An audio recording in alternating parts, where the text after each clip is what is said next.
Hello and welcome to the Declined State Internet Radio Stream, the show in which we get together to discuss the ups and downs of life outside the Matrix. Declined State is proud to bring you one of the surprisingly few netcasts in which the hosts do not support acts of aggression against you. You can find us on the web at declinedfm.com. You'll find a link to the live chat. And today we plan on having a fun discussion with one of the most fabled names from Ancapistan, but more on that in a second. I'm Ronald McPaul, your beacon of freedom in the heart of the Silicon Valley, and I am joined by my handsome co-casters. Let them go around the horn and introduce themselves.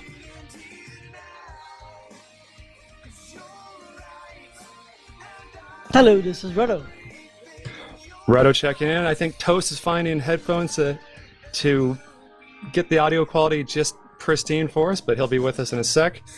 And the person, the famous name I was hinting to, is in fact, if you saw the advertisements today, is Bitbutter, the man who makes great, compelling, attention-grabbing videos to reach minds that are not already outside the Matrix, people to pry them in just the right way. We thank you very much for joining us. Thank you. It's very kind. It's a pleasure to be here. And we were talking a little bit before the stream, but I wanted to kind of save it because I know you haven't heard the episode yet, and I wanted you to see you blush in person, even though I can't do that on a podcast.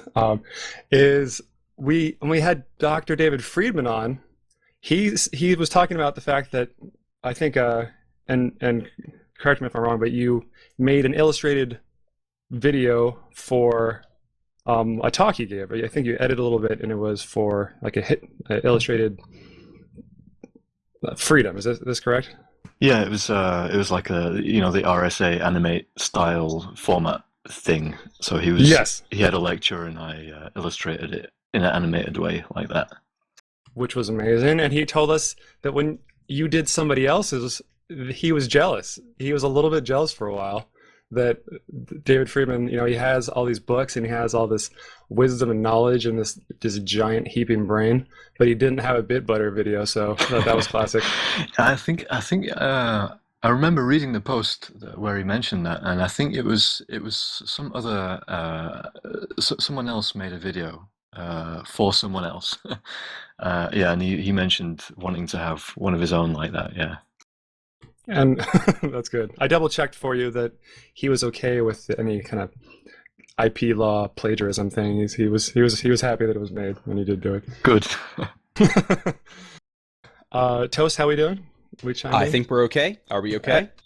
We sound fine and dandy. Glad you could join us. Great. I know you were kind of a last minute show, but you helped prepare some questions and ideas, and I have a few myself, but do you want to jump into it now that you're here? I would need the Google Doc link. Oh, you forgot it. It was like a 10-minute of fierce brainstorming. Oh, I know. I just pulled the car into the garage at 9:57, and I'm like, no, I can make it, guys. Okay, it's not fair to throw you in there. Almost make it. Okay, so one of the things was kind of what you saw on what you wrote down, Toast, I thought was a good question. I have like a slight variant on it, and we want to stay with that so we can not give too many curveballs until we get to Bizarro Mode later. Actually, you've heard of Bizarro Mode now that you saw Kevin Carson, huh? I digress. One thing what I've heard you say, and I don't know if it was in an interview or text-based, but you said something that I've also seen the person who we use for the outro music, formerly the intro music, Porter Robinson, say. A lot of really creative people seem to say this, that this one thing that resonated with so many people wasn't as good as it could have been. It wasn't just right. It wasn't maybe up to my standards. It could have been better. And of course, I'm talking about George Ought to Help. Porter Robinson said the same thing, I think, with the song The State, which is, I'm pretty sure it's the Ancapistan unofficial national anthem. But I've seen this, it's kind of a recurring theme with people who've done, acclaimed creative work, that it didn't seem, quite right. And I'm curious, you kind of tell people listening what, if that's true, I guess, and what that might have been. Was it kind of a desire to kind of make it a little more open to a broader audience, to make it less of a libertarian circle jerky thing, or was it a different thing? Uh, Not to say that it was, right? But this is yeah, sure. No, for potential me, pitfalls, I suppose. yeah, with Jojo to help, it was really stupid stuff like like the walk cycles are really bad on those characters when they walk by at the end. It looks really wonky. Oh, okay, And so animation level stuff. yeah, there's animation stuff and like the back then my skill with After Effects wasn't quite what it could have been. So there's the scene with the where it depicts like the democratic population voting, and you see this kind of field of bodies that's a bit crude. There's these kinds of things. Yeah, it kind of Um, reminds me of I guess the first episode of South Park where they have a right. wrestling fight with Santa Claus. No, I think actually it's a lot higher quality than that. It's funny you should mention that. I often recently think about the early episodes of The Simpsons in So relation good. to George to Help because I think a similar thing happened. In The Simpsons, it looks like the Simpsons family is, of course, like the first set of characters that was designed, and they all have this interesting thing going on with their hair. They have like this very economical way of having their hair depicted. Marge is the only one who has like, real hair. The rest have this kind of extension of their skin with a hair Like kind of Homer has silhouette. like three lines, and Bart has little Right. triangles, and yeah, okay. Exactly. And that doesn't work for all the rest of the characters in Springfield. So you have this fun. At least this is what I'm assuming happened. You have these design decisions that happen early on, and they don't fit exactly with the stories that need to be told. And the similar thing happened with JoJo to Help. That the design of that world was kind of arranged especially to tell the story of Jojo to Help, and the animations that followed it. It made sense to continue to place them in that world again, but the stories needed to be different. The demands on the design were different, and so you get this situation where there's like this disconnect happening, which gets bigger over time, and it's not something that I'm particularly worried about, but yeah, it's just interesting to notice it happening. Yeah, and as a viewer, I frankly just didn't even think twice about the cloud being the narrator in George Ought to Help. So, But it affected how much you wanted to go into Liberty. I mean, there's oh, probably lots maybe. of people, and their subconscious was like, "Yeah, that background stuff didn't quite jibe. I'm gonna stay away from liberty and freedom for the rest of my life."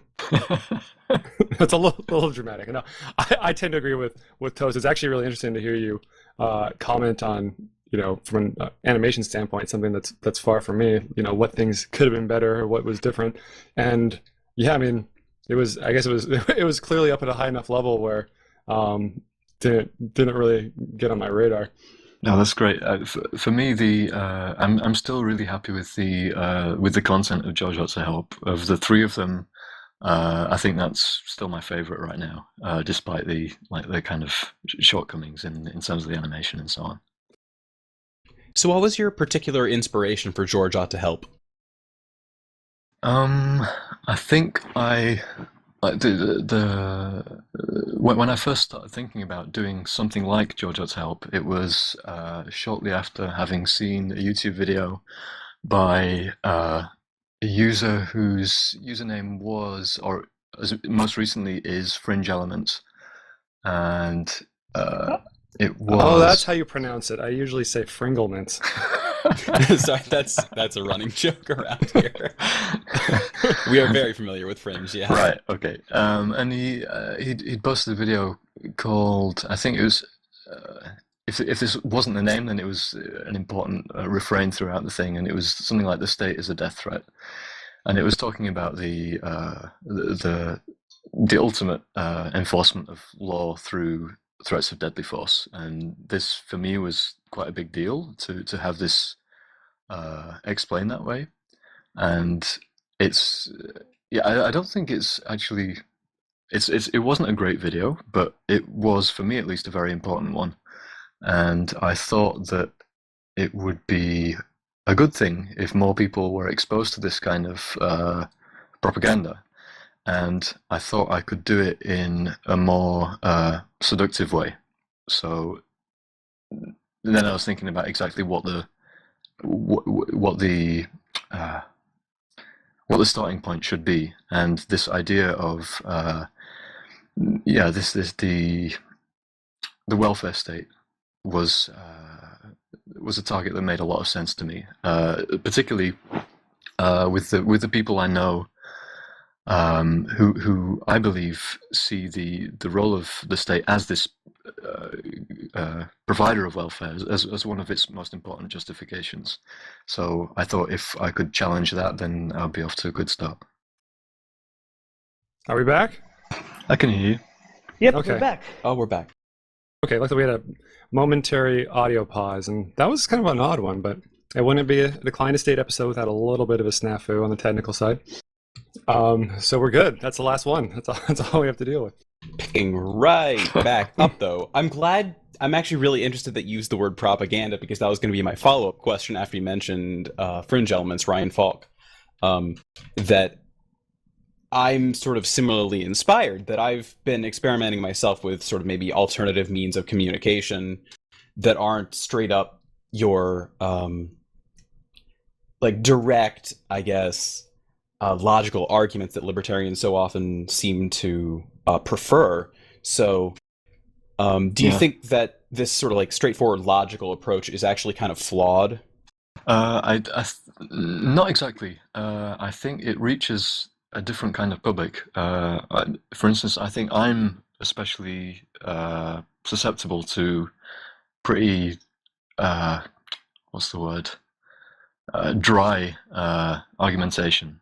I think a lot of us are. I feel like a lot of the core community is. Yeah, I think so too. I think it's one of the things that goes along with the kind of personality traits that will make a person lean towards libertarianism anyway. But yeah, so I think it has its place. The target audience that I'm interested in is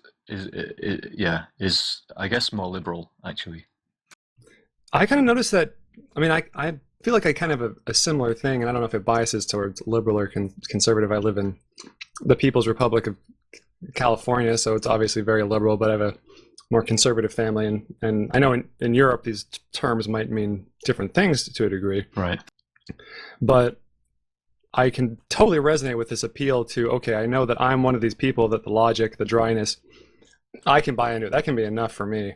But in terms of pushing and pulling out, making contact with other minds, it seems ironic to a lot of the people around me who are like, hey, we have this community, it's built in, let's talk about these things. But I almost want to phrase things in a way that's more, maybe like Toast is saying, more an emotional level, more indirect, like you're saying, kind of, talking about people's welfare and just pretty much any other way but the way that it struck me, because it kind of, like you said, it takes one way to kind of get there on your own, and one way to kind of reach a broader group of people. And it's kind of strange, I guess, and maybe you could comment on this. Doesn't it feel strange to kind of find home or find this thing, okay, this makes sense, this works with me, and then I'm going to immediately exit it. I'm going to go out and try to like leave that comfort zone? No, it makes perfect sense. It's of course you want to, you're convinced that you know something about the world that not everyone else knows, and I don't know. For me, it's natural to want to try and evangelize that. Yeah. Well, and you got you can just tell from the way you're talking about it. You're passionate about it. It's fun. It's engaging. I mean, that's all it really takes, right? Yeah. Well, that gets you a good way there. But yeah, I don't know. I think knowing your target audience is super important. Which is essentially why I make videos for people who are very much like I was maybe 5 years ago, something like that. That's the audience I know the best, because I've been that person more or less. And yeah, it's tricky to for me at least, to reach much further than that. I think if I can reach that rough group, then that's already pretty good. I mean, and that advice though, I mean, seems very, very shrewd. I've heard that even in different circles, like people that make lots of money or write books on investing will say, invest in things that invest in things you understand. I know Right. there's this tendency to think the grass is always greener. Let's try to access these people that are totally unlike me. Let's try to invest in these companies that are, I work in grains and cereals and farming. Let's go invest in high technology. That's where it's got to be where the money's at. Yeah. I mean, yeah, you literally have such a good, reference point to just be able to hit the rewind button 5 years and say, just go to myself. I can see that person. Yeah, I exactly. think it's part of the reason we enjoy the Bizarro Mode question. We had Michael Dean on an episode we couldn't really publish just due to we were having audio quality problems the whole time, but we asked him to form an argument against his own beliefs, and he just hit the rewind button a few years, and it was probably one of the most dead on ones we've ever heard. Yeah. I see someone in the chat mentions I'm a moral nihilist subjectivist. Yeah, that's right. Oh, okay. Yeah. I'm not sure what the context was for that question. There's no context with Aniran. Aniran's just the brains behind the show, and he's got high lofty questions in the things. You're being placed into a very specific filing cabinet. That's fine. In the No, mind but of Aniran. if you are a moral nihilist, yeah, you're in good company here, I guess. Okay, good. For the record, apparently I'm a molinoid. Yeah, that is your official category for you. Is deontologist equivalent to molinoid? Yeah. Yeah. Okay. Bitbutter, you should know when we brought molinoid, when we brought Steph to the show, I used that word, and he got really, really, really, really, really angry. You should have seen that. Wait, which word did you use? Molinoid. Oh yeah, of course. That's not polite. We chided him into a little friendly banter about the naysayers. It's because I think we kind of, I guess just even being a libertarian, you become a de facto apologist for Stefan Molyneux, even if people don't like him on a personal level. He just doesn't seem to ring with him, or you defend big corporations and stuff like that. So Yeah. I told him straight up that we are Stefan Molyneux apologists, and then Roto said that he was a Molinoid, and then I think shortly afterward he kind of blew his top. I think it's completely uncalled for. Quite honestly, if your name has a 3-letter suffix that is a label for an ideology, you should be proud of yourself. I think that's good going. Yeah. Oh yeah. So I see the question. I was wondering how it played in with your making of Jojo to Help, my being a moral nihilist subjectivist, and I guess the approach I took with Jojo to Help, as well as with the more recent one, You Can Always Leave, is that I guess it's a kind of moral coherentism that I look for what I take to be the moral overlap between myself and the target audience or the viewer, and I try to build from that into conclusions about when what is aggression and when the use of force is justified, etc. So I don't. Yeah, I guess I'm not a Rothbardian in that sense. I don't think we need this, this kind of absolute or this, the natural right stuff. I don't think that's extreme. I don't think that's very useful. It's useful in as far as it kind of coheres with people's intuitions about what's, what are acceptable ways of treating people. But I don't think there's much to be gained from taking these things to be facts about the universe. I'm actually really glad that you answered that question for Aniran, because I hope, Aniran, you were listening. I know he was, but I mean, it's like an apparent dichotomy. I mean, I just want to reemphasize, what you said is really profound. A very pithy statement that you have kind of moral arguments, moral ideas that are very relatable, And you don't personally necessarily believe that you can axiomatically take down moral arguments to kind of create a view of the world, or that maybe that Rothbardian perspective isn't airtight, but still for reaching an audience, it's effective. Hopefully, I'm kind of somewhat paraphrasing ideas of yours. Yeah, exactly. Like the important thing is that you're persuading one another, hopefully, and where those convictions come from doesn't matter an awful lot, to me at least. Like whether or not it's true that moral facts exist, or that natural rights exist. All that actually matters is what you think is an acceptable way to treat people, and what your interlocutor thinks is an acceptable way to treat people, and you try and reach an agreement about that. I never knew what the word interlocutor meant. I never used that word. No, I've never spoken it aloud before. I don't know if I pronounced it right. Yeah, it'd be better than I did, probably. I think the first time I ever saw it written was from Redo. I think probably a large part of the community learned English from an Ecuadorian on Reddit. I learned a lot of things from Ecuadorians on Reddit. It's mostly Redo. Yeah, the internet is a weird place. It screws with screws with our minds, but in a good way. I think the moral of the story is that you want to pick the argument that's going to work for the audience. Yeah, and the truth behind it, I guess you might want to be. That can be your own. But it's not necessary. It doesn't necessarily have to be the same thing as the way that your audience understands it. I guess. I mean, that's a big take home. Much agreed. Yeah.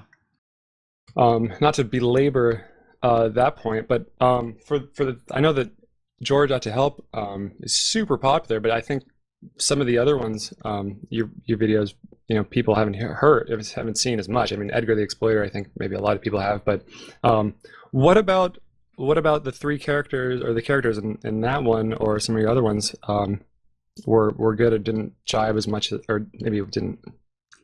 You said they weren't as good as George to Help. Kind of what made that the case, or what makes some shine and others fail?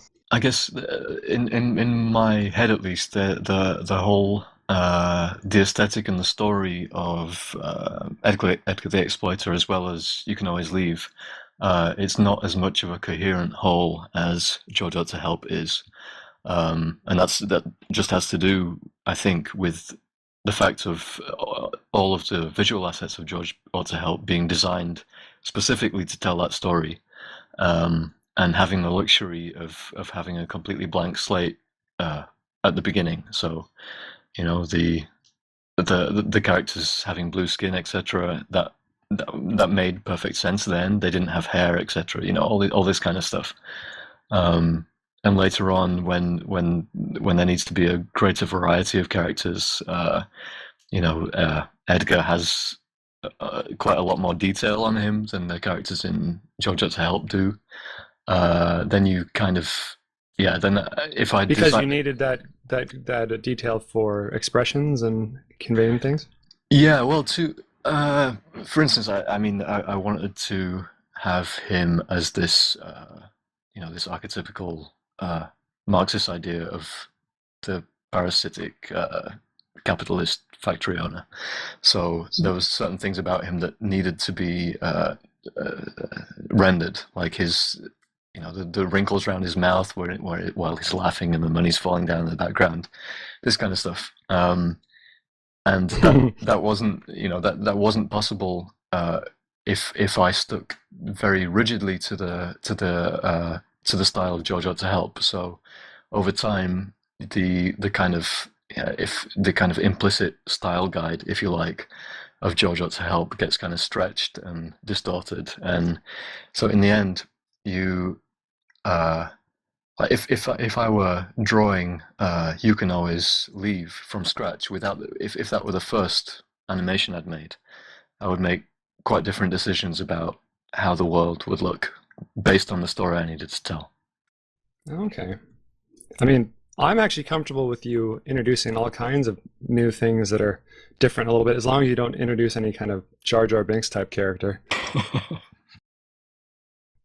Yeah. It's. I mean, you brought up The Simpsons earlier too, and it's funny that on Evergreen Terrace or their street, there's like a freeway over ramp, on ramp right nearby them, and parks, and they have 11 different neighbors, and I mean, after you have 400 episodes plus, it probably, or wherever they are at, it's probably probably hard to keep things consistent. Yeah, absolutely. And it's not necessary either. I mean, I don't mean to say that this is something that I'm really disturbed by. It's just interesting to see it happen. George Or ought to help. I'm sorry, did we lose sound? Okay, I can hear you again. Yeah. Oh dear. Well, I'll seems to repeat be the good. question entirely. So Say it again. yeah, when you were designing George Ought to Help or Edgar the Exploiter, any of them, is part of your design process to pick maybe which symbols or objects are sort of important to the message in such a way that you go through the thought process in your head that you don't want to intimidate the audience or maybe trigger some sort of emotional reaction? Is there any sort of thought process along those lines? Yeah, absolutely. Most of it has to do with finding a way to kind of implicitly acknowledge the complaints that a viewer might have. And that's a viewer, as I said, who's probably quite apolitical, but left-leaning, probably from liberal arts background, or at least these are the people who I have in mind. They So, work at a coffee shop. yeah, maybe. So so for instance, in Edgar the Exploiter, it's I guess it's you can look at it in different ways. It's maybe kind of like a fig leaf, to depict the entrepreneur as this this horrible cold-hearted profiteer. Um, so visually, of course, I try and reinforce that aspect of it, and by by giving the sense that I hope that by giving the sense that certain of these concerns are acknowledged, at least implicitly, in the design of the things and in the titles of the animations, that you put people in a position where they're more receptive to what they're going to hear afterwards. Does that make sense? That makes Yeah, sense to me. absolutely. I was kind of taking a minute to reflect on the naming, because I mean, obviously the word choice is delicate, and for something like that, you have so few words in there. I mean, I guess the time, kind of the thought put into each individual word, probably a lot more than maybe a lot of the animation, even just because it's going to, the title of it, I mean, it's long lasting, it's going to be on there. I mean, the word ought, Yeah. what I mean, I think it's an interesting choice of word. I mean, it's not. There's certainly there's things like should or has to. I mean, that's stronger words. Ought. I mean, I like it a lot. It's a little bit more subtle. It's like implied guilt, suggestive. It's not like explicitly pointing out force. It's not kind of hitting you over the head with like George has a gun to his head. I mean, which is Yeah. I tried to animate that, but gave up pretty soon. Yeah, it's true. The title, the choice of titles, is for me extremely important, and I think what one episode that I wasn't too happy about was that. So after I published Jojo to Help, a bunch of people mirrored it to their own YouTube channels, which is fine by me. That's great. But of course, when people do that, there are certain changes that kind of creep in terms of the titles that are given, and one of them is, I think it's still online. It's uploaded under the name "Taxation is Theft," and for me, it's pretty much the antithesis of what I'm trying to do with the titles. Yeah, you had kind of an uncomfortable sigh even after you said it too. Yeah, I think you know what I mean, right? It's like if you say taxation is theft, then I think you've lost the target audience immediately, or at least Yeah, the people I'm yeah, interested in reaching. I know exactly. Yeah, I mean, I think I know exactly what you mean. It just, you're talking about this.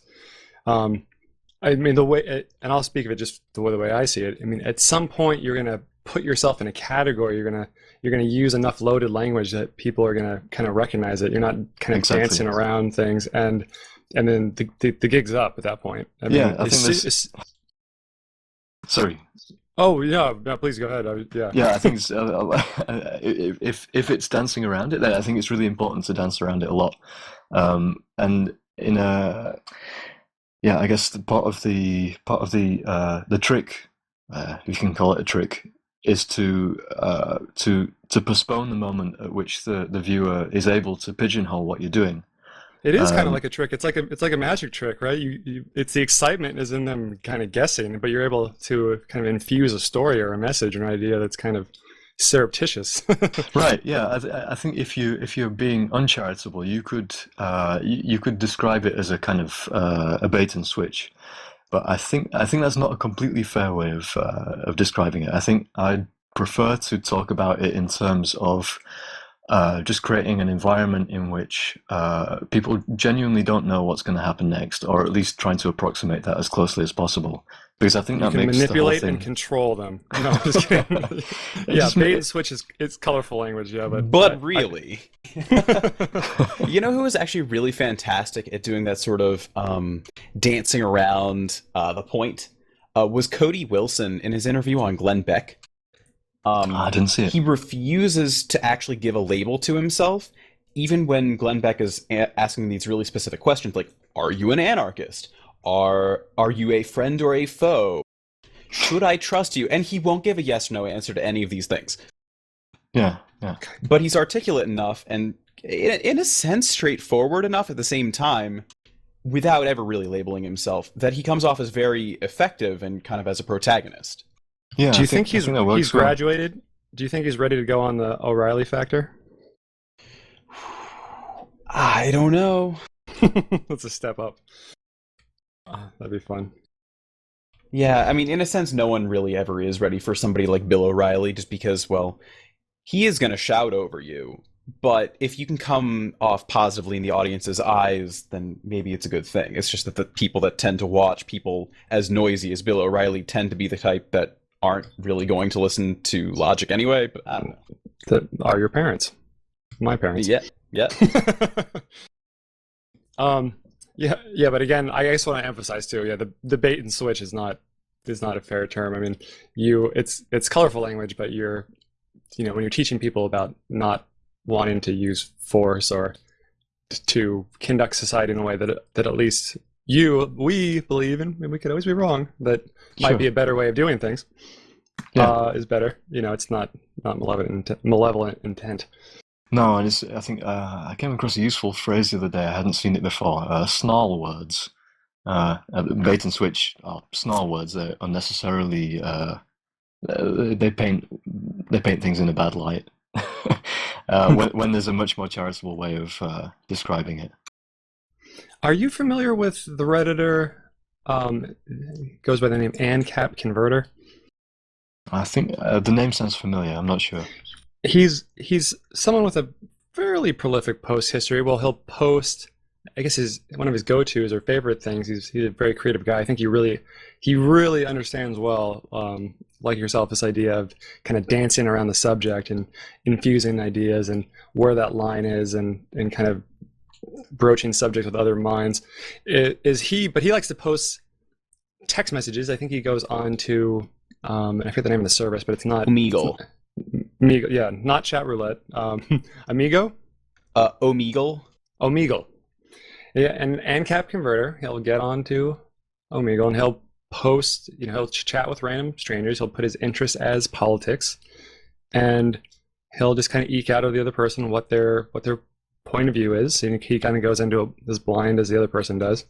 He'll find out if they're left, if they're right, and he'll just see, based on the name, as the name implies, if he can convert them to ANCAP within the extent of that conversation, that single text message, which is a pretty impressive feat, to say the least, because there's people, in ANCAPistan on the forums that, have never done that, don't understand how it's done. It seems impossible.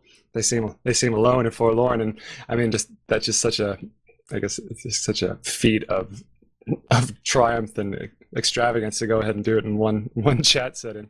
Yeah, that's pretty impressive. I with the videos I'm making, I always kind of imagine that these will be part of like some kind of diffused cumulative case for for the ideas that we're talking about, that we're interested in.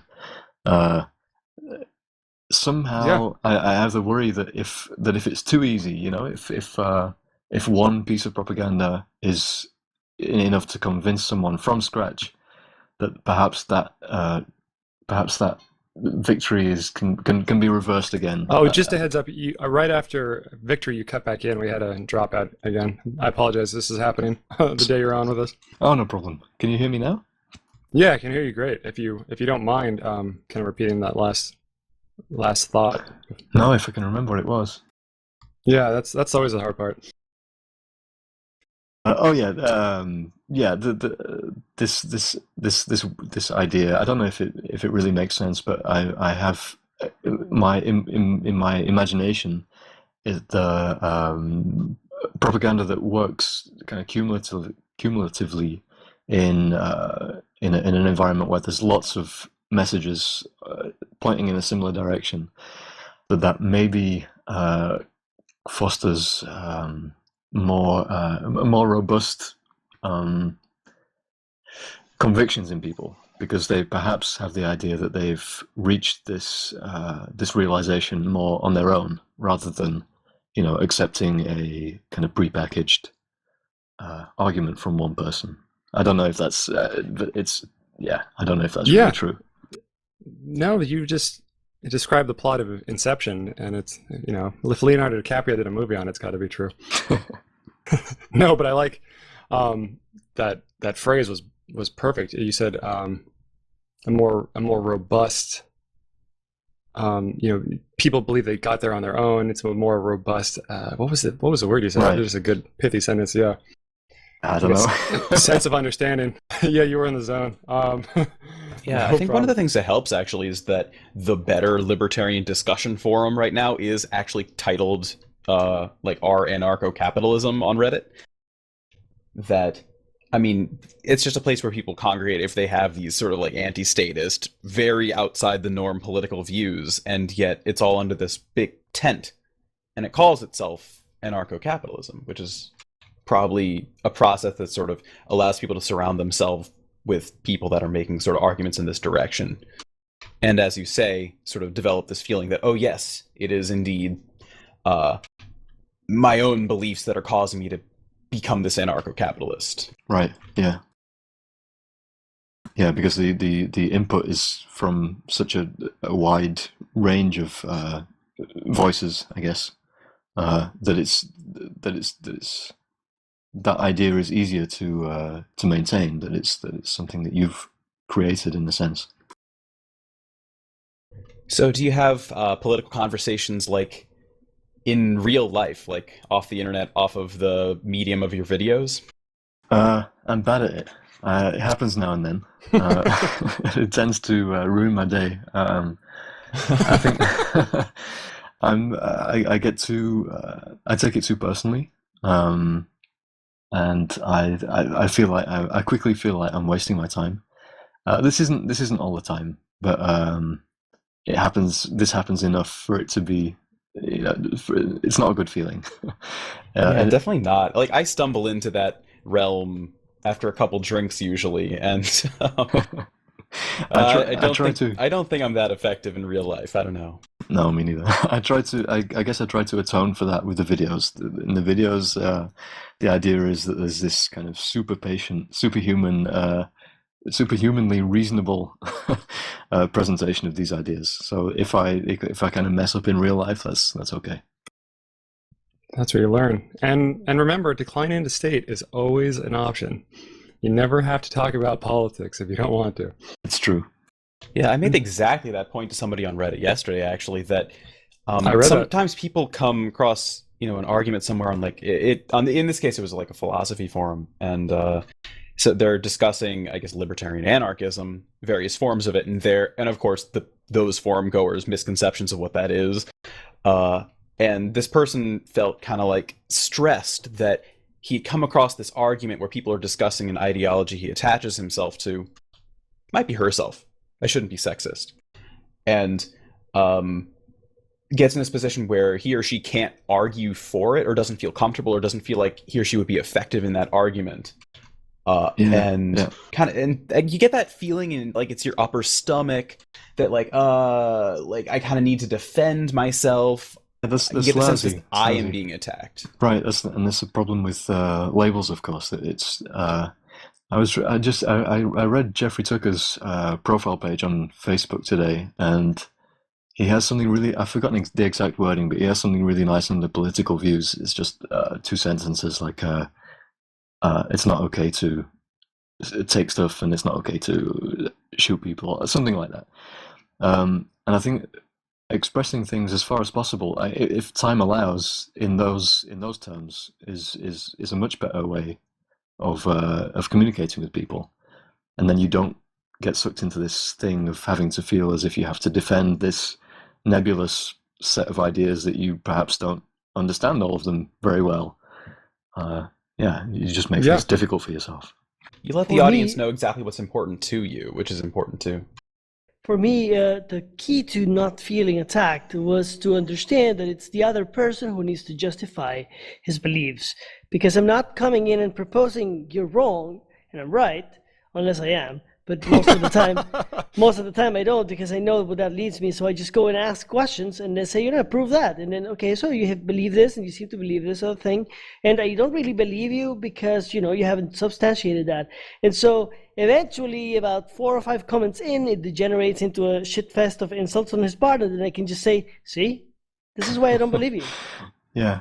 I think there's especially in online discussions, there's an interesting thing happens with the idea of the burden of proof, and what I think a lot of people get it wrong, and I think what people talk as if the burden of proof is with the other person, or is with is objectively with one or the other of the 2 people involved, and it seems to me that the burden of proof is with whoever is trying to persuade the other, which can be both people, of course. But, the burden of proof is with you to the extent that you're interested in changing the other person's mind, I guess. Good point. Very, very good point. So the best chance to convince someone is actually not to try to convince him, but just let him try and convince you. And then if that person can't, you just planted the seed of doubt. Yeah, I agree, yeah. There's definitely like a strategy of, I guess, just trying to, and we're coming to this word bait again, but bait the person into kind of like having an emotional outburst, where do they come off as the aggressive one and you're this peaceful person. Indeed, and of course your point is actually peaceful. So, I mean, it can be effective. That's why I think Rutto's very effective in his internet endeavors. Yeah. Of course, for the I mean, I guess that's primarily good for the other observers of the exchange, right? That I guess it's not great for the person who does have this kind of meltdown, I guess. Correct. Yes. I mean, the person who has the meltdown has to retreat, lick his wounds, or ask himself, what I did wrong, and then evaluate if he wants to. If he doesn't want to, he doesn't have to. But the other people looking at it, man, it gets really, really positive results with people who, you're debating for. If you're debating for the audience. You're not debating for the other person. And to be honest, you can't convince another person who's not just convinced that you're wrong and you're evil because you're wrong. You can't convince that person, but you can definitely show others, this is what these people believe, and then do you really want to be affiliated with these people, right? Yeah, absolutely. And I think I think there's another idea related to that I think what libertarians online do wrong, as in, no, not just libertarians, but people in general, libertarians especially, because, or at least I'm especially interested in what libertarians do, but they, I think, often forget that any online communication is also an exercise in propaganda because there are third parties reading it, or at least another party reading it. And it's, I think that the consciousness of that is missing often, and it's not enough to it's not enough to be right. Like if we just assume if we assume that they're right in the first place, that's like the starting point. Persuasion should be the object, and I think that's missed out quite often. Yeah, and maybe it applies to general online discussion, or maybe more to libertarians. I'm not sure, but there's the idea. I mean, I guess you want to have some conviction when you go into things, but there's so many discussions that you see on the web, or you have yourself even, that people tend to talk past each other because they're not open to being convinced.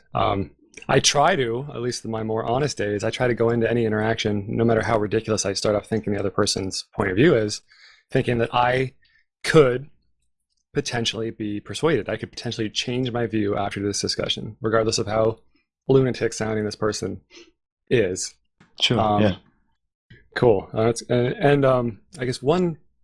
I guess it's kind of a tangential note, but I'd be curious to have all you guys, what you guys think. If you guys have a pet peeve, as I do, I have a pet peeve of people. I guess maybe more libertarians. I'm not sure, of people on the web, kind of believing in this virtuosity of the empirical truth or the logic, that if you just put the logic out there, or your argument is logically correct, like a math problem, that eventually people will flock to it and realize it's good. It's just a matter of time. It just, to me, that seems frustratingly naive, even though there might be some shades of truth to it. So yeah, I agree. There's this thing I've heard before. I guess before I go into this, Quash had a funny point in our producer chat that it's not enough to be right if they're still breathing. Oh, so ingrained interesting. is this theory of argumentation I've heard before, that arguing is actually something that was sort of evolutionarily developed as sort of this domination activity, that people would argue with each other so that one person could come out on top to be maybe more attractive to a mate or something like that. Right. There you go.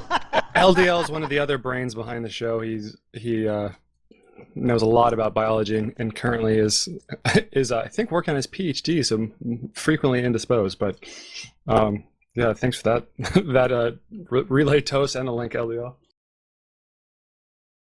Wait, was what he linked actually like exactly the same point I just made? Oh, I kind of assumed you guys were working in concert, but it might have been separate. Nope. No. This was something I heard on School Sucks podcast, actually. Oh, okay. Because they had sort of a similar discussion. So I just think that sort of maybe explains why the internet is sort of this outlet where people argue at each other instead of converse with each other, and people are actually maybe going to the internet for that activity. That maybe that explains why people are so non-receptive there. Yeah, absolutely. I think I can recognize that in myself as well, and I think it sounds totally plausible to me that there's some element of this kind of peacock display impulse involved there. Yeah, and I know just introspectively that right now when I'm surrounded by friends, I'm surrounded by people who think pretty much the same way as I do. I'm at a very relaxed emotional affective state, and so right now I think like, hey, yeah, I can have these conversations with people where I use really pristine logic and they will be motivated to agree with me. And yet 1 minute before you're going to get into a debate with somebody in real life, that is not what's running through your head. I mean, you're just scrambling for ways to pick apart their argument. You can feel adrenaline sometimes, at least I do, and you're not acting in the same rational way that you did back when you were surrounded by friends. No, it's totally true, and it gets back to what I was saying about the failure to propagandize properly, because propagandizing isn't what you're doing at that moment. It's I don't know. Right, your opponent is still breathing. That means you need to argue harder. Yeah. Roto, before I met him in real life, or even on the podcast, I figured that he must have just not ever slept and had infinite energy. How so? How so? Because you carry on 1 on 50 debates, and I'm like, how is this person doing this? I think they call it insomnia. Yeah, it's probably a word for it. Yeah, you must. I figured that guy must be procrastinating on something, and that's probably a more productive use of procrastination than I'm doing. I have this structured procrastination mechanism to do work. I debate with people online, and then, when I really have to deliver something, I start, I do it and do it in one day, but I'm not happy about it, and then I hate myself because I just spend so much time debating. The circle of life continues. You do a good job at it, though. Oh, thank you. Yeah, it's kind of practice, but to be honest, I've been doing it much less lately because, let's be fair, I mean, most debates that people present to me, I've seen, and when people talk to me and they have this argument that they think is probably very innovative, and like I've seen this thing for like probably 500 times already, and I can just go and pick it apart, or strategically, what should I say? Can I pick it apart and then, prove that the guy is mistaken, or do I really want to do that? Or maybe I should just say, okay, tell me more about this and tell me more about that, and then just let themselves hang them, let people hang themselves with their own rope. I don't know. I don't know what to say, so it's just kind of boring now. Do you make videos? Unfortunately, while I started kind of making videos, I published He strips one. for bitcoins. Don't. This is not the proper venue to discuss my business dealings. So we hang out in San Francisco sometimes. It gets weird, but Yeah.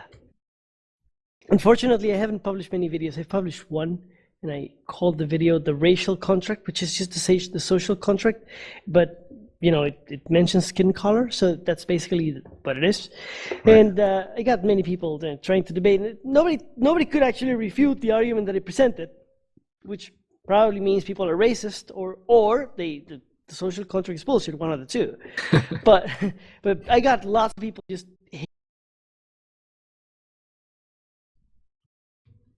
Did we lose audio again? I can't hear him I either. think we're back. Oh, there Okay, you are. good. Yeah. So anyway, I just get a lot of hate, and I also get a lot of love. Like, I continue doing it because I get a lot of love. I like that. Yeah, that's something else I wanted to mention, actually. That there's also a tension between persuading people of the ideas that you find important and indulging a kind of indulging this adversarial. No, that's not the right word. What is it? Competitive. No. It begins with a C. It's like competitive, but it's not. Damn it. Well, we can rewind a bit.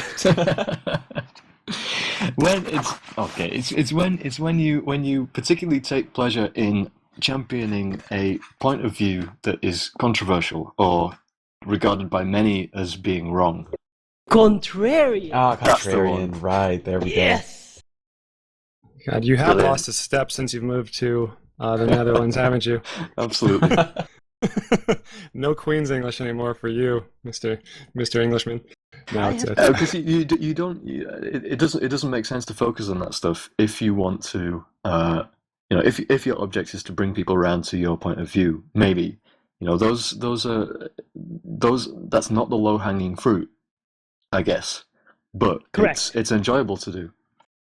Absolutely. There's like this tension of what should I do? Should I speak in a way that convinces people, or should I speak in a way that just kind of goes against the grain, just to make the other person feel how it feels when you are him and he is you, right? It's difficult to explain, but you're right. It's just there's a tension there, and I can't quite put my finger on it. Yeah, I can't quite put my finger on it either, but it seems like that contrarian spirit is describing eternal. Like, he's just a guy, I can't define what it is, but that guy just loves thinking differently and just being that guy who's, as you say, contrarian, and it's energizing for him, and I don't get it at all. Yeah, I've noticed that too. He loves to debate. It's like he runs on it more than food. Yeah, they're pretty much. So, Is it time for Bizarro Mode? Let it lull. Yeah, I was just thinking the same thing. We got a few minutes. We've hinted at it. Had a couple of things in mind, but beyond making fun of his living in the Netherlands, I think maybe we can move on to a theme question. Tell us, why don't you take it away? Bizarro Mode. So we have this thing on Decline to State that we do with every guest that comes on. Oh, what's up? I think Bitbutter went. No, I'm here. It's okay. Oh, okay. Oh, I thought Right. I assumed that was a joke. I was deadly serious. Oh, sorry. Okay. Well, we've got just 3 minutes left, so you can hold it for 3 minutes. Absolutely. So we have this thing called Bizarro Mode, and it's basically where we ask our guest to make the best argument you can against the thing that you hold to be true most dearly. So, for example, if you self-identify as a libertarian, you would make the best argument you can against libertarianism. I'm really bad at this. Remember, you can always just turn back the clock. Become past you from 5 years ago. The trouble is, the past me from 5 years ago didn't think about this stuff too much.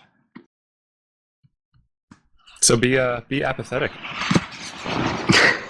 It doesn't matter, man. Whatever. Yeah, that's not a satisfying answer. I mean, not everybody has to be as quick as Bob Jeffrey Murphy Tucker? with this. I mean, some of our guests have literally just jumped right into the argument, like, without half a second of delay, and others just need the thinking time. Yeah, but I respect where he's coming from. Like it's clearly evidenced just by kind of the way he does videos, the way he communicates, kind of the fact that he was kind of hoping to get a primer on what we were interested in talking about beforehand. There's a certain style of communicating that likes to kind of think and dissect things, and I guess, like you said earlier, gets frustrated from real life in-person debates and discussions because it can't go exactly the way you plan it to. You'd like to have more time to sit there and collect your thoughts. So I guess it's not a required question by any means. Yeah, hey, if nothing's coming to mind, it's no big deal at all. I'm gonna continue thinking about it, but sorry. I can continue flattering you for ad infinitum. So you go ahead. I was enjoying it. Continue. Yeah. And he's really masculine, strong, just really cool. He lifts. He's. Do you even read it? Anyway, I would just like to say one thing, and that thing is actually quite straightforward. Thank you, Bitbutter. It's been amazing to have you make those videos. It's been amazing to have you type comments on Reddit that I can read and I can show other people. It's been amazing to be able to exploit that intellect that you have and the willingness to make your message very, very clear for people to understand, and not, for people to not be able to fog and change the subject and equivocate, and then just the clear-cut message that you deliver is amazing, and more people should have both your ability and your desire to make videos like you do and communicate in the way you do. I thank you for that. Wow, that's really nice. Thank you very much. That is very nice. Yeah, maybe you should be the one flattering him nonstop. We are lucky to have your allegiance, yeah. Yeah, I guess you're like the flip side to Reto's coin, where he's the hot-headed Latin man, and you're the thoughtful one. It's like the tortoise and the hare. So it's a bit after 2300 Eastern Standard Time and 2000 Pacific. I'm guessing in Holland it's probably its status time over there. I want to thank Bitbutter for being our very articulate and thoughtfully communicating guest. It's a pleasure. I'll say thank you. Remember, you don't have to try to persuade people to your views. There's no requirement. It won't even necessarily improve your life. But if you do, why not try different tactics? Be more indirect. We would like to encourage you to give it a try. So keep Obama in president. He gave us a phone. He's gonna propaganda. You too can continue to decline to state as we continue to feel all the feels. Either declinefm.com or decline to state on iTunes. I would like to remind you that Decline to State is still brought to you free of charge, as well as paid advertisement free. We hope to soon have a Bitcoin donation link up and running for those interested in helping to keep the servers running, the website developing, and the show going. A big thanks to all of our hosts, tech experts, researchers, contributors, our listeners, and of course Bitbutter for joining us again. Decline to State is a group effort motivated by our love of liberty, as well as capitalist bow ties and free market monocles. Remember, when asked, always decline to state. This is Ron McPaul saying, have a good one. This is Roto, and I hope you have a fantastic day. Thank you for joining us, Bitbutter. And this is Toasty Time, representing our Toasters Gone Wild.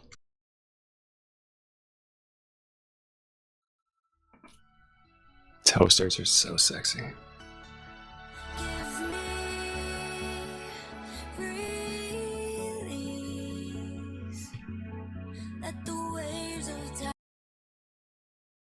Okay, the studio's playing the outro. That was a good one. I think that'll play really well to the core ANCAP community, our ANCAP.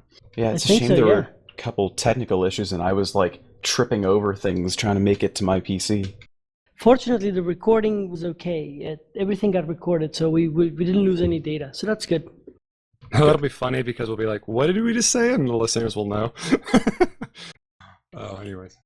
That's a typical enough thing live podcasts, actually, that occasionally you'll just hear like a clip in the audio and then, oh, are we back? Kind of deal. All right, good to know. So I don't know, I think it's fine. It gives a little color, a little reality. That was cool that he read off Aniran's questions too. What did they just say though? Or that he read, I should say, the singular. It's. I think we're actually kind of fortunate that Bitbutter actually had sort of an interesting motivation for making the videos, in sort of, very willing to use that word propaganda that sort of added some depth. I liked. Oh yeah, absolutely. And so I chose to use it for the Obama phone version 2.0 for this episode. Right.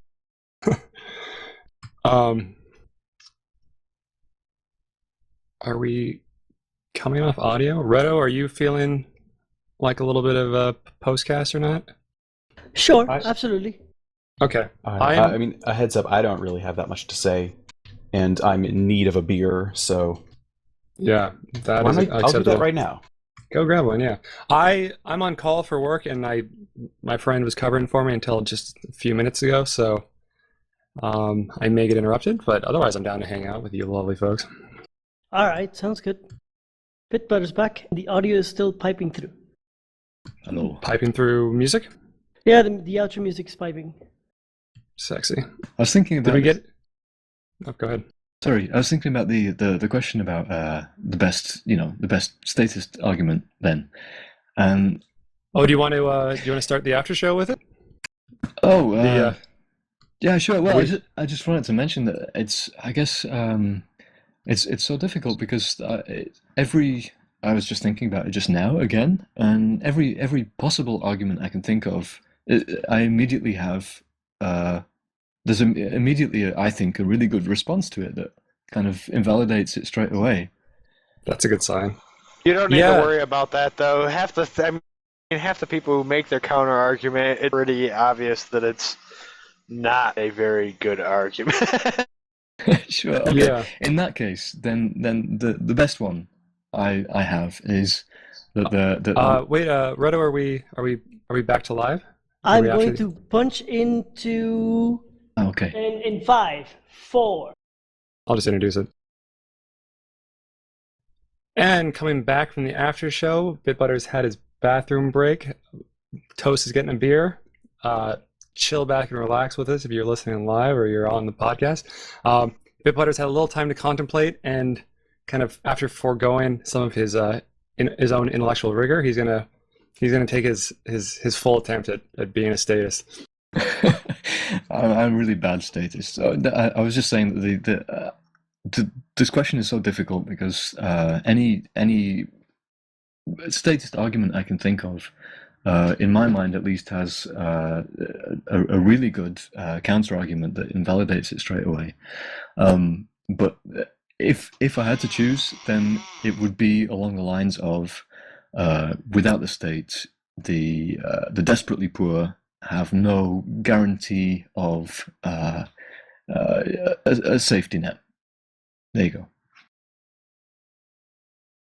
Right. It's lousy. I think It's lousy. I do. I mean, my first thought is always there's a guarantee with the safety net. I Right. don't know if that's a good rebuttal, but yeah, I mean, just where does that guarantee doesn't seem to be working right now. No, Well, yeah, that's look, when people bring the whole, the state is the safety net and blah blah blah blah blah. I get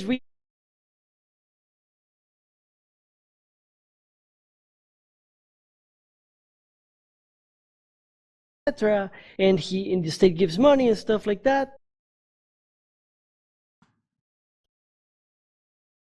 Is my audio bad? I can hear you now. Yeah, apparently there seems to be a problem with the Mumble server. It might be a good idea to switch to using our own Mumble server for the next show. It's kind of weird though, because I like to use voluntarius.net as a Mumble server. It is a cool voluntarius Mumble server after all. So what was? Can you say your reply to the lousy argument again? Sure. So the lousy argument that people make when they say that the state is the safety net and etc. makes me really angry first, and then I just take a deep breath and say, well, how do you know that the state is a safe social safety net? And then people say, well, duh. Do you know that the state gives money to the poor? And then I just start asking questions like, okay, so how do you know that giving money to the poor actually solves their problem? Actually, their problem, right? Not their immediate need, because their immediate need could be solved in many ways. They could rob someone, and then they would solve their immediate need, but you wouldn't agree to that, would you? And therefore, a conversation kind of develops there. But oftentimes, I just go with, it's great that you have a great idea to solve the needs of the poor, but I can't accept your idea because your idea involves robbing people. And then with the other person say, well, it's not theft. And I say, well, it is to me. Convince me otherwise. And then the subjects change, and then I have them on my ground instead of me having to battle on their mud turf. Right. By the way, are we in after show? I just got back. We are. I got my beer way Cool. faster than you, by the way. I made a gin and tonic, and that involved cutting a lime and time-intensive things. All right. You're classy. You're good. Yeah, man. One of the things I've been trying recently is, and maybe this just comes from having taught math for a while now, that one of the things I try to do in conversations is that I try to build up the other person's kind of confidence in their own beliefs. That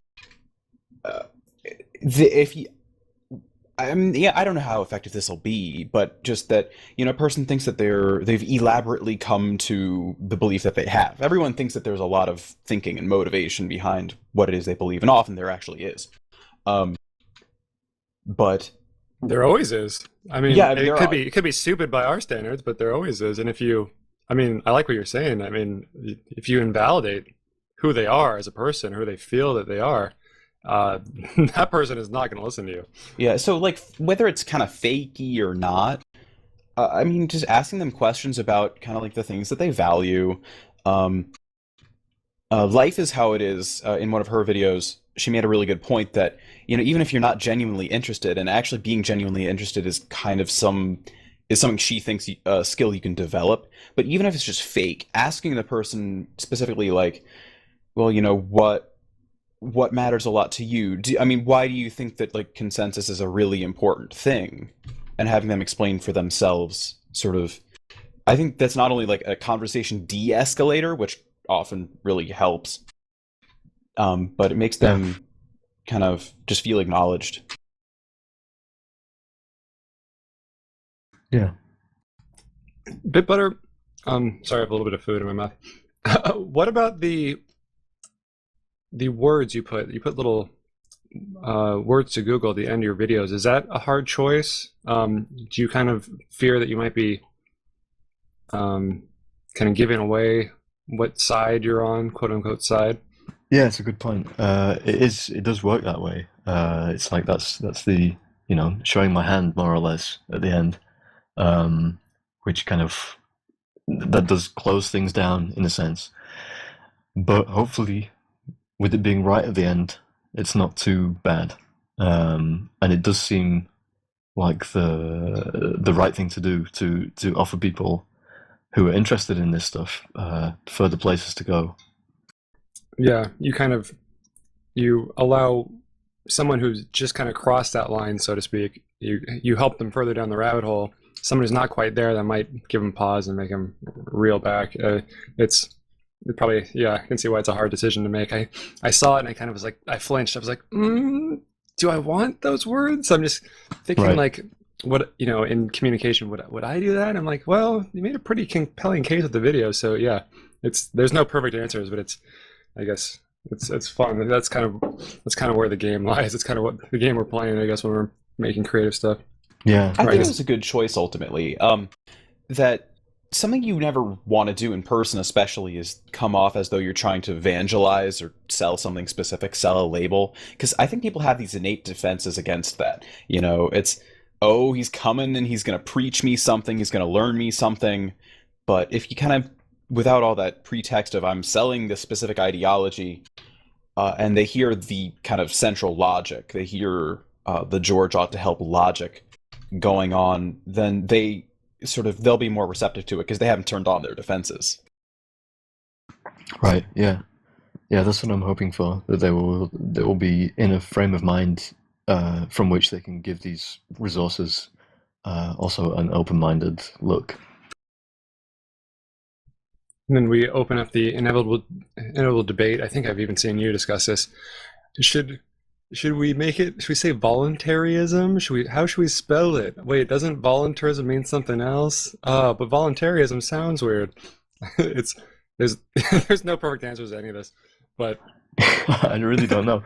I guess I'm not super attached to the label. I think it works fine.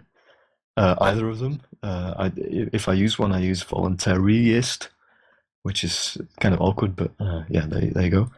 But I think the word voluntary, like the word freedom and the word liberty, is a strongly contested concept, I guess, and it maybe raises more questions than it answers when you use it. I'm a voluntary-institutionalist. Yeah, I've had people tell me straight up that after I explained what voluntarism is, and I actually stopped using the label really shortly after this. I had a conversation in real life where I sort of described myself as a voluntarist. Oh, really? What's that? Well, it's this belief that all relationships should be ultimately voluntary, and that, consent is very important. All things like that. I don't remember how I defined it in person, but then the person just looks at me like, but everyone believes that. I mean, how are you making yourself distinct? Are you implying that I'm not, that, like, for example, our relationship isn't voluntary somehow? Right. And that's kind of the implication, isn't it? Because they vote for your taxes to be raised. Yeah. That if a person can read in that far, it's kind of almost like attacking them in a way. And I think I stopped using it after that. And admittedly, most people, you don't get that reaction from most people. Most people just kind of like agree, generally. Yeah, I think. Am I pronouncing it right? Anarin in the chat. Anarin. Yeah, he doesn't says. even know. I frequently said that property rights aren't voluntary, and that's also what my feeling is as well. It reduces to differences of opinion on property rights and how property should be allocated. That's for me the core of it all. Yeah, I suppose I agree as well, but I mean, what I more frequently say is that maybe voluntary isn't the best way to describe the qualities of relationships that I find acceptable. I don't know. Maybe it's not in the sense that I say that the context of voluntariness is wrong. I don't know. Yeah, I'm just absolutely. on it. I'm not describing that well at all. No, I think I follow. Like you could have a world of, I don't know, a possible world of elderly exploiters with workers living in terrible conditions, and their employment could be voluntary. and they would be in a shitty situation. So that's not, that in itself isn't enough to strive for.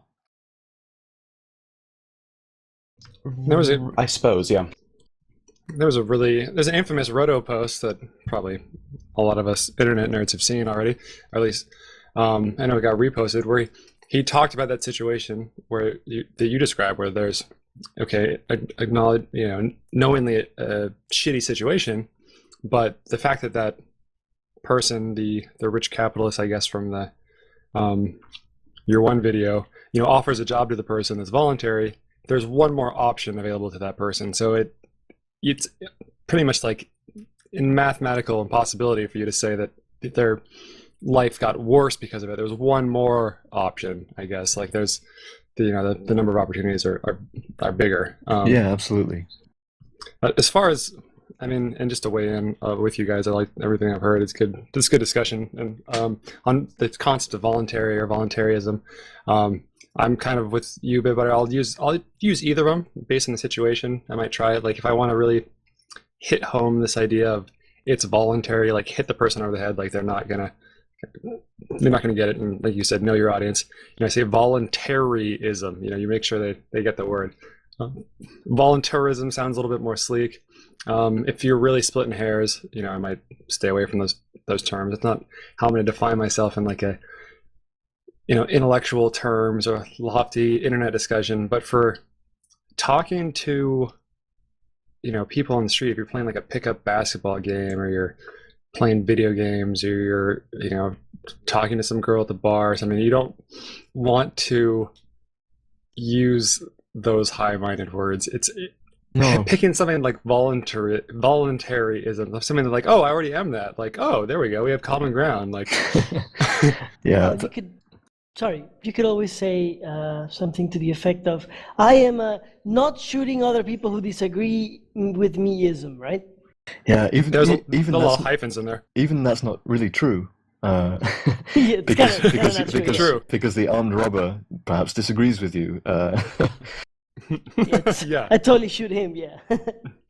Yeah, when it comes down to it, all of that's going to be wrong. Yeah, I would do a similar thing. I think I would prefer to say something along the lines of, I am in favor of not threatening peaceful people with violence. But of course, there's a whole set of assumptions about what violence means and what peaceful people means. For me, it's like that. That's I don't know. It's a compromise. It's a good enough way to broach the subject. It works a little bit better than me. Better as far as I'm concerned. To voluntarism. A Bitbutter. Yeah, and just like it goes back to showing your hand. As long as I don't betray what category I'm in, because I know that it's not going to be understood by other people the same way I understand it, I feel like I'm doing well. Yeah. I think I came to a conclusion on the whole voluntary thing, given a couple minutes to think now, that, and it is sort of a cop-out, but maybe voluntarism isn't maybe that applicable in sort of the current incarnation of governmental society. That, like, the example I thought of was that you've all heard of the poverty draft, that people who are economically not very well off and don't have many skills are often influenced to join the military because that's sort of a pretty stable way to get a paycheck right now. Right. And that you could say that people are following their best options. They're following that incentive, that they are voluntarily joining the military. But, in any economic transaction, anytime you follow incentives in the society, there are guns that are being pointed at people in a lot of those steps. Sure. So, when we say that, well, when you apply to work for some evil corporation, you're voluntarily agreeing to an employment contract, but there are guns involved. Yeah.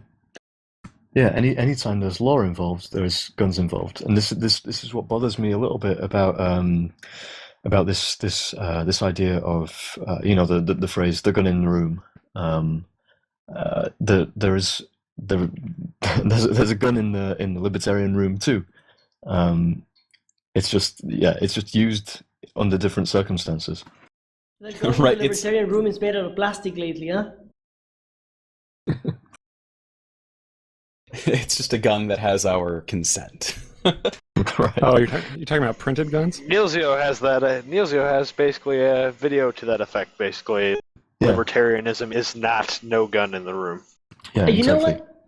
I started watching that video, and to be fair, the content's probably not bad, but after a minute, I was just far too bored to continue watching it. Yeah, it's really hard to watch his videos and be entertained. Oh, Bitbutter, there's a potential. No, I'm sorry, the sound went out. Could you repeat that? So if you like voluntary or not voluntary, whatever you want to call it, hit me up on the Reddit tubes, please. So we've lost audio for most of Ron's comment, I Sorry, think. could you repeat that? Oh yeah. So speaking of Neilsio or Niels, I brought up that there was a potential meetup opportunity for the two of you guys, both being in the Netherlands, as I understand it. Oh, sure, we've met before. Oh, very good. And I took a selfish opportunity to promote a meetup that I'm putting together, or I promised Roto I would, for June 1st in the San Francisco Bay Area. So if anyone's hearing this before that, hit me up on the Reddit tubes. Where Sounds did you good. guys meet up in Bitbutter?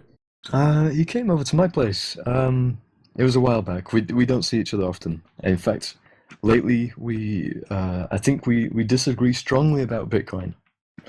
Oh, Oh, yes. As you're on the declined estate side, I take it. I'm guessing so. That's the pro Bitcoin side, right? Wait Yeah, a second. We're I on the can't believe it. talk about it nonstop side. It's been 18 minutes since we started the show that we've mentioned Bitcoin. This is a new record. This is a ding ding ding ding ding. Oh my god, Did we mention it during the main show? Nope. Oh my gosh. Yeah, this is a record. Wow. That's the other thing, Bitbutter, that you're going to enjoy from the David Friedman cast is, I mean, primarily he talked about he's jealous that he didn't have a video, how the deep, forlorn emotion he felt Of course. when he was, yeah, right. I mean, I would be despondent as well. And then later he actually had to tell us that he'd had enough of talking about Bitcoin, which classic. Oops. I think my colleagues at the co-working space have the same feeling towards me right now as well. I have a question. In which country does Neilzio live? Because I thought he lived in the US. No, he's in Holland. Really? Well, Yeah. that makes sense, right? But wow, I had no idea. Yeah, I had a little bit of confusion too. I'd been to that region of the world, but I wasn't sure if he was Scandinavian or not. But yes, he's indeed Well, his Dutch. English is pretty good. He's pretty good. And Niel's wife, is she from the Netherlands as well? Sorry, I was going to ask about her also, because she's got an American accent. she I believe does, she's yeah. from the US, yeah. Wow. taking our women. And I guess you are. Girl. Now there are 3 female voluntarists in the US, down from 4. Oh, come on. It's not Oh, that no. pessimistic. As far as how the Redo, you pointed out that the English, his English is good. I know, Bitbutter, you spent more, you've obviously spent more time in Europe, but I guess the way it works is they have movies. I mean, the way that they do things is bigger countries like France, Germany, Spain, they have movies and TV. It all gets redubbed into their own native languages. Countries Right. such as Holland, Scandinavia, Denmark, Sweden, Norway, I'm not sure about Finland, but I would think so. And it's not a big enough market. I mean, I think Holland is like 16 million people, but still quite not there. And they get the movies in the original language. Things make sense to them. Their ears are very finely trained to American English, obviously, and Yep. their English ends up being better. Yeah, absolutely. I think pretty much everyone in the Netherlands that I meet, their English is really good. do movies get dubbed into British English? I'm just curious. No, you're not. By the way, Northern England, this is dumb, but Manchester would fall into that category? Or Close. Closest major city is Leeds. That's where I grew up in a place called Huddersfield. can't say I've been there, but okay. No, you wouldn't have been there.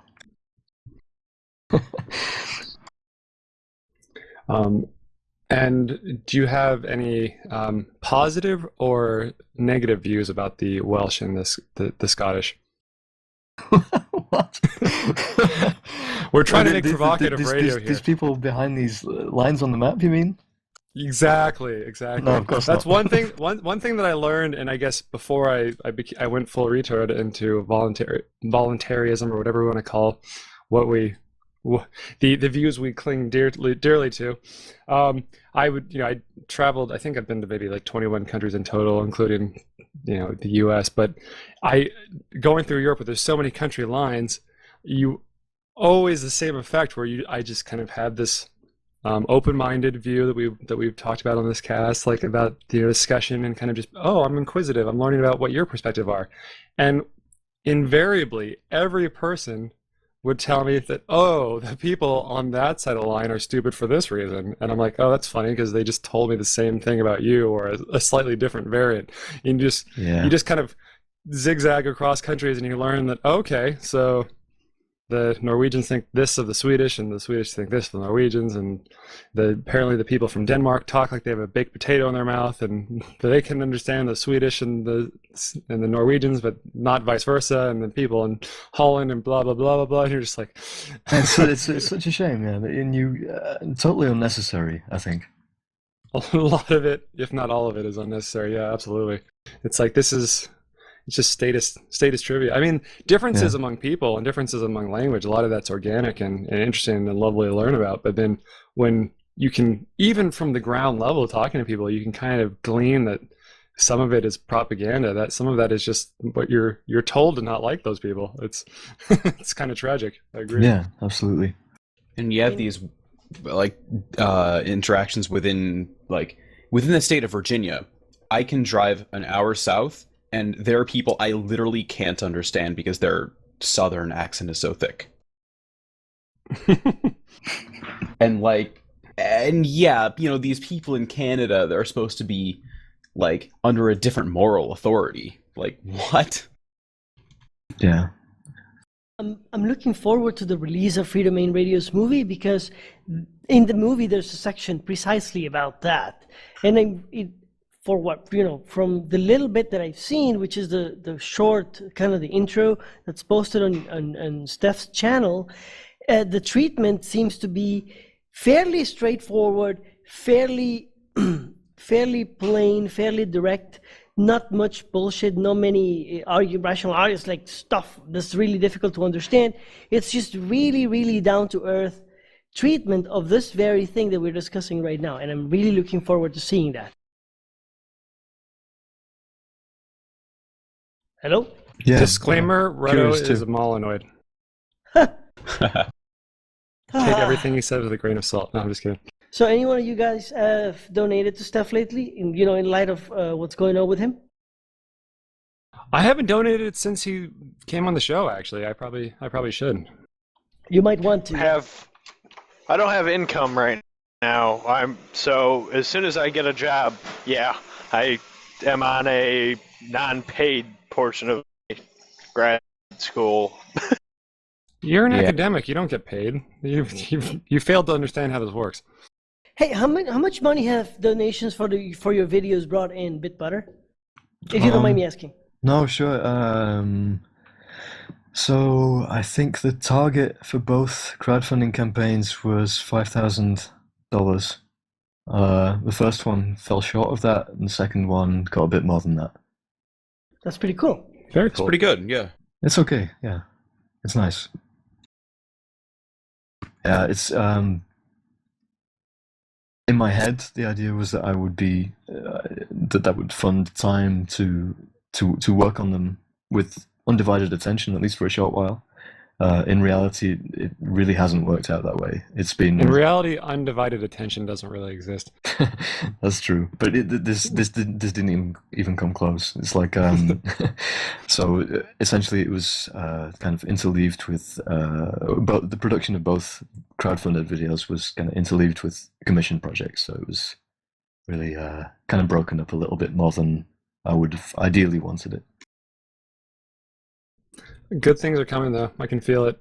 Soon you're going to have maybe the next project will have more crowdfunding. Yeah, it seems to go better each time. I think the next one, or at least the next one, yeah. Well, for sure, the next one I'm going to do will be a Bitcoin video. That's because that's already been crowdfunded successfully.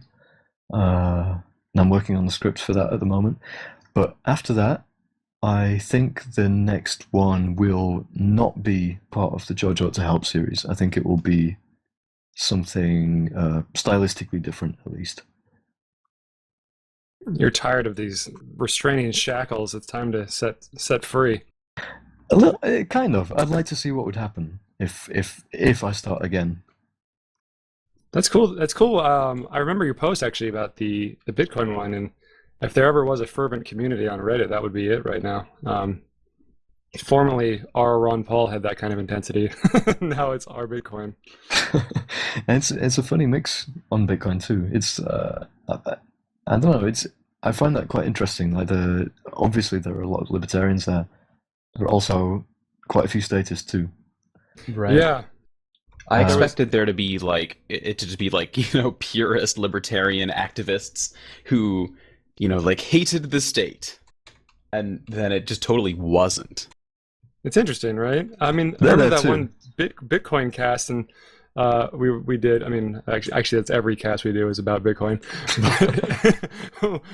But Redo and I were I think we were kind of lamenting the same view, like face palming the fact that these people on our Bitcoin are like, now guys, remember to report all your increases in Bitcoin value to the government because they need to know. And we're just like, no, you're not getting the point. You're doing it totally missing wrong. Yeah, you're doing Bitcoin wrong. Yeah, some of the most interesting, there's that sort of circle jerky subreddit, like our shit statists say. Yeah. And some of the best ones have been ones that Ruddo has linked from our Bitcoin. Oh my God, it's amazing, isn't it?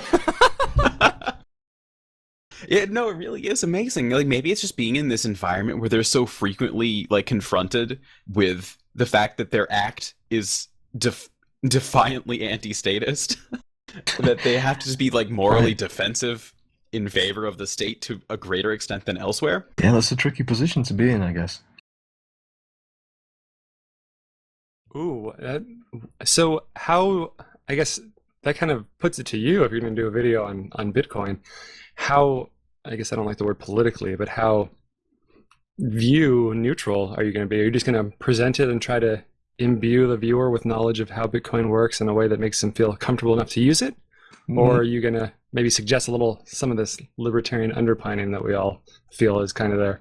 Not an awful lot. I don't think it's necessary. I'll talk about why people are excited about it a little bit. I'll speak a little bit about what's like in general terms what's possible with it, why it's significant. But the bulk of it will be given over to explaining how the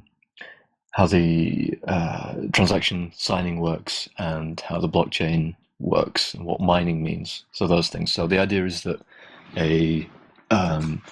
someone who's interested in it who feels not quite satisfied with the what is Bitcoin videos, but who is intimidated by the Khan Academy Bitcoin series, it aims to be somewhere between those two.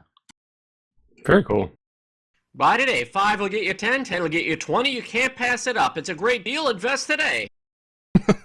Oh, you charlatan, Quash. I'll take 2.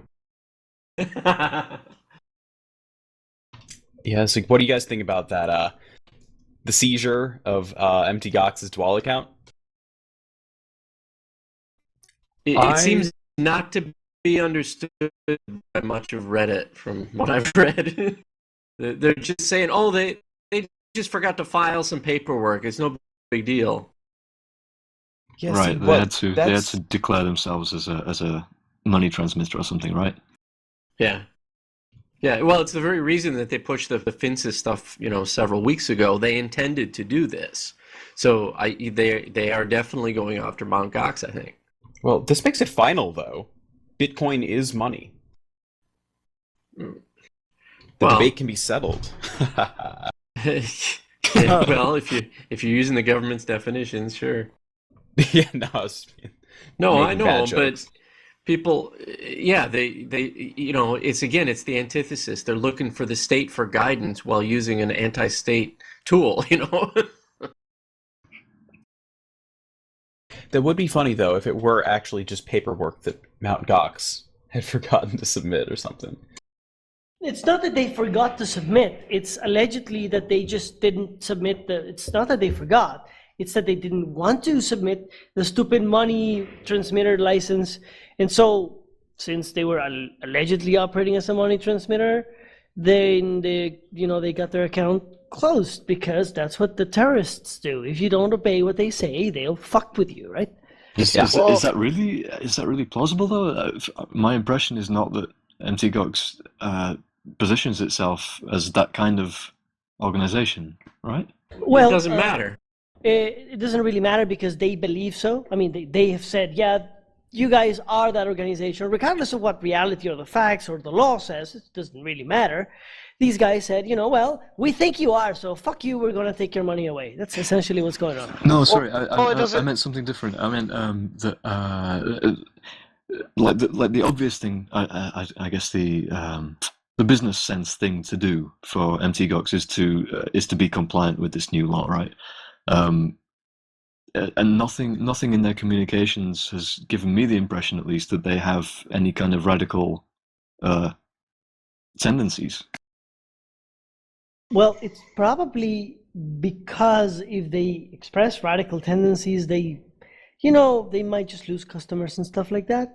They're just going to be very cautious about what they say. They really don't have much to lose except for, customers' money in that account, because they're actually based in Japan, and what got seized is just the bank account of their U.S. subsidiary, right? Yeah. Mm-hmm. Well, it doesn't even matter, though. I mean, paperwork is kind of a farce, because look at what happened to Cody Wilson. I mean, he filed all the paperwork, and they just came up with a new rule, Yeah, it's a farce. Yeah, it's bureaucracy. They're going to do what they want to do. Especially when there's a bureaucrat involved who just wants to make a name for himself, or just feels like he needs to make himself necessary. You just said bureaucrat. You're engaging in digital jaywalking. Have you seen the nashx.com site? No, what is that? It's a peer-to-peer Bitcoin trading platform, I guess, and it tries to set or it sets up a Nash equilibrium between the two traders, so that they can trust that the trade will happen. It seems quite interesting. Hey, that's pretty cool. I'll put it in That's the chat. pretty cool. Thank you. Put it in the chat, please. Yes. Yeah, so I like the idea of that site. That's pretty cool. Yeah, it looks interesting. I mean, I'm not a Bitcoin user myself, but one of the things I remember commenting to Eternal is that there really needs to be a peer-to-peer exchange. That's sort of like one of the developments that there's sort of there ought to be market demand for, and this is an idea at that. That's cool. Yeah. I don't know really what the scale of this can be reasonably expected to be, but yeah, it would be fantastic if something like that worked out on a large scale. Man, sorry, my gin and tonic is putting me to sleep. What? I know. Take care of your malaria.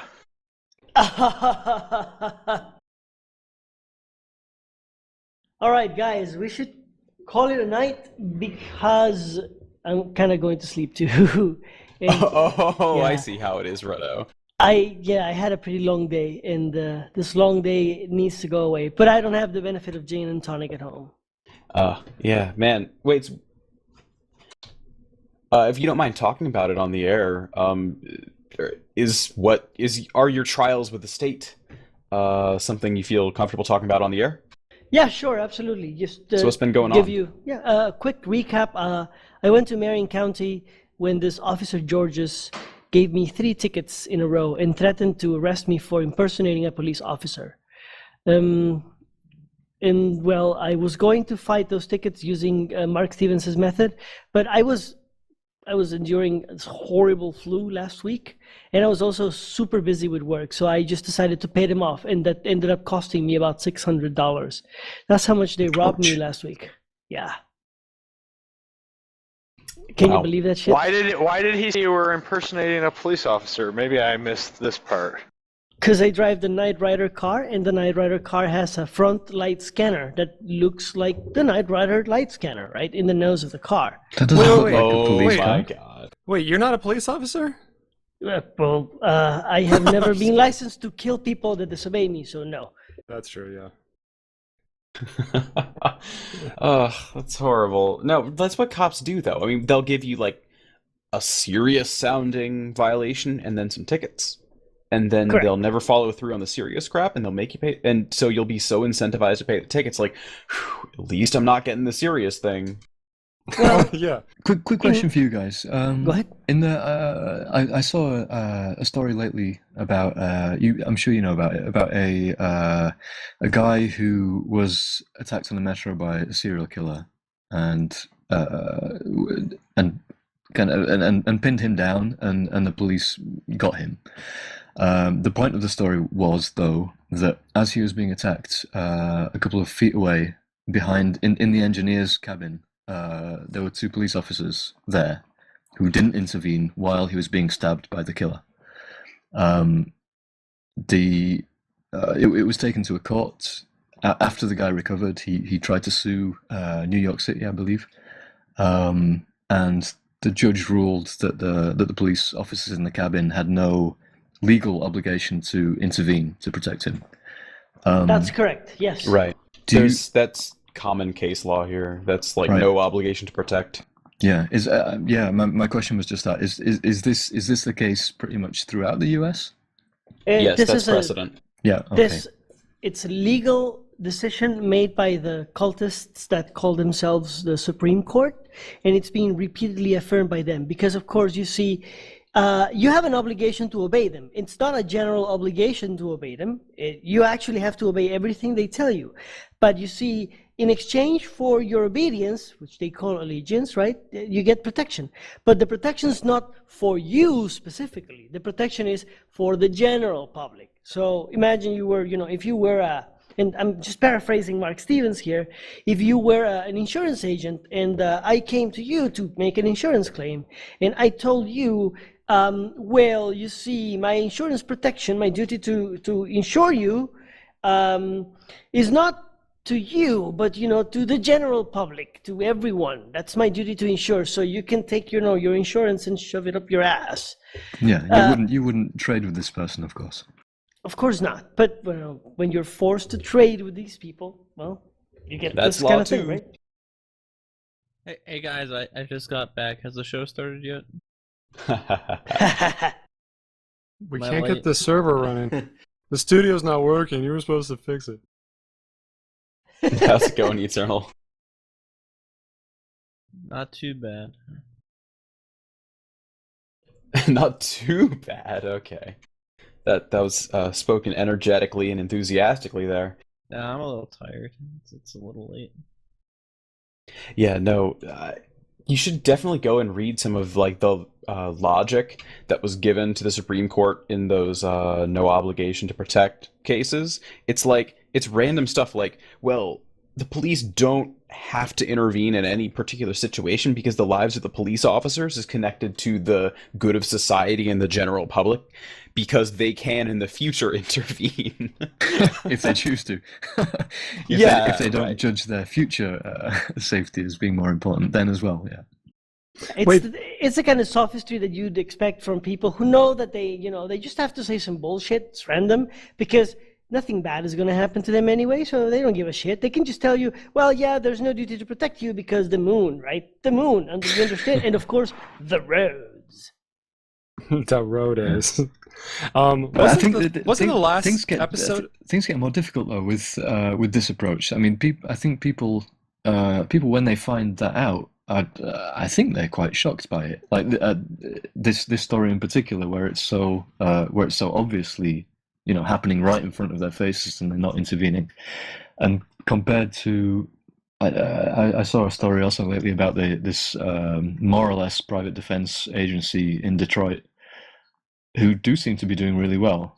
Like these kind of contrasts are going to be harder to ignore as time goes on. Yeah, I think it would be a mistake to interpret their louder vocal criticisms as like sort of being counterproductive, because that really just means that they're closer to coming to the realization that they were wrong, I guess. I suppose, yeah. Or at least I can be hopeful.